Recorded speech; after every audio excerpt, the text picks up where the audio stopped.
We often talk about God being a God of wisdom and order, but then sometimes it's easy to look at this messy, mortal middle phase and wonder if he really does have a grip on things. And I love that in this week's sections, as you study about this millennial sacrament meeting that will come, this is when you see all things gathered in one, where his order is manifest again. And what I like about it is it teaches us that he always had a handle on things. There's never been a time when he wasn't aware and wasn't involved in his children's lives here on earth.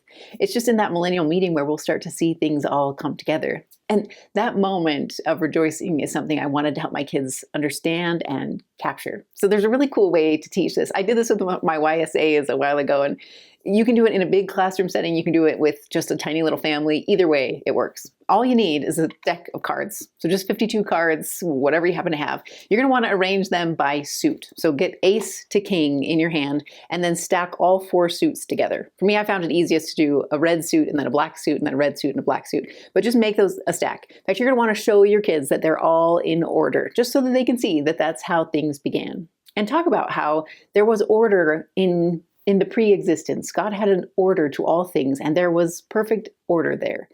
And then there's this mortal experience where things appear to get messy. So this is when you're going to take that stack of your 4 ordered suits, and you're going to invite your kids to cut the deck. Now, they can't cut the very top card and slide it under. They have to cut it like a real deck of cards. They can cut it and set one to the side, and then you're going to stack the bottom piece on top of the other. So over and over again, invite them to cut the deck. It doesn't matter how many times. You can cut it 2 times, you can cut it 20 times. But in my YSA class, I pass that deck around to every person in class and let each of them cut it and put the top section of the deck underneath the other section over and over and over again.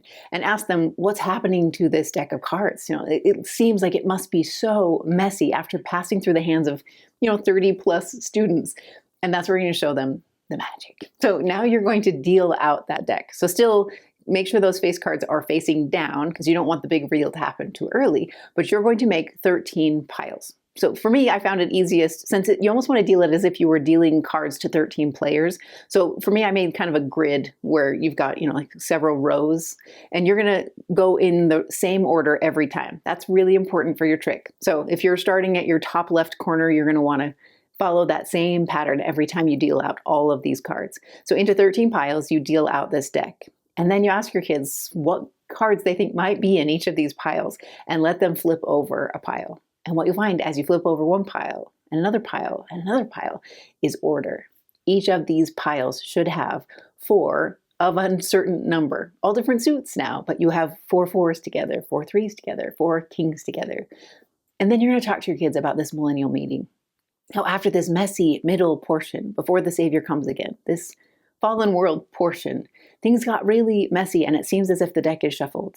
But what happens at this meeting is we start to see all things gathered in one, that God had a handle on this all the time. There was never a time when that deck was actually shuffled and messy. He had his hand on every piece of it and he knew how it would be sorted. And for me, that moment when you flip all those cards over and you see that every one of them is ordered, not the same way that they were at the beginning, but they are ordered. That also teaches me something about the millennial reign of the Messiah, because this is what he does. We're not trying to go through this messy middle so that we can be just like we were before we even began. We're trying to be something ordered, but new. That's what Christ is teaching about in these sections. And that's what you'll see as you flip over all those piles of cards. Do it a couple times, let your kids try it and learn that trick for themselves. And I promise they'll put it to the test. They'll go and they'll show their friends in the high school cafeteria this cool trick. They may not give them the spiritual application, but every time they do the trick, they'll know it, they'll remember it, and they'll look forward to that millennial day just like you do.